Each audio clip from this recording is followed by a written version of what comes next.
एक समय शहर से कुछ ही दूरी पर एक मंदिर का निर्माण किया जा रहा था। मंदिर में लकड़ी का काम बहुत था, इसलिए लकड़ी चीरने वाले बहुत से मजदूर काम पर लगे हुए थे।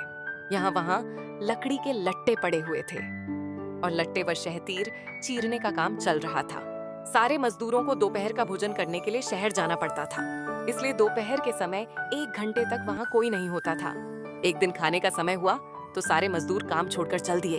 एक लट्टा आधा चिरा रह गया था। आधे चिरे लट्टे में मजदूर लकड़ी का कीला फंसाकर चले गए। ऐसा करने से दोबारा आरी घुसाने में आसानी रहती है। तभी वहाँ बंदरों का एक दल उछलता कूदता आया। उनमें एक शरारती बंदर भी था जो बिना मतलब चीजों से छेड़छाड़ करता रहता था। पंगे लेना उसकी आदत थी।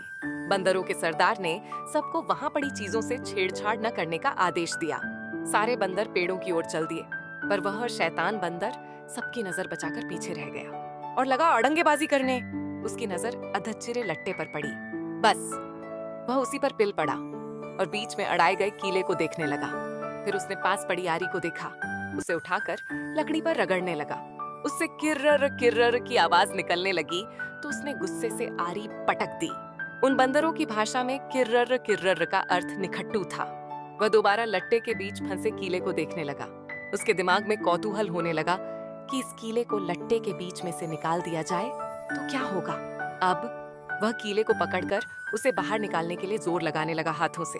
लट्टे के बीच फंसाया गया कीला उसने देखा तो वह और जोर से खौं खौं करता कीला सरकाने लगा। इस धींगा मुश्ती के बीच बंदर की पूंछ 2 पाटों के बीच आ गई थी, जिसका उसे पता ही नहीं लगा।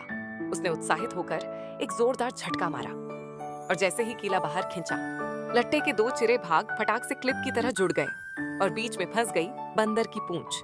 बंदर चिल्ला उठा। तभी मजदूर वहां लौटे। उन्हें देखते ही बंदर ने भागने के लिए जोर लगाया तो उसकी पूंछ टूट गई। वह चीखता हुआ टूटी पूंछ लेकर भागा। इस कहानी से हमें ये सीखने को मिलता है कि बिना जाने समझे दूसरे कामों में टांग नहीं अड़ानी चाहिए, वरना मुसीबत का सामना करना पड़ता है।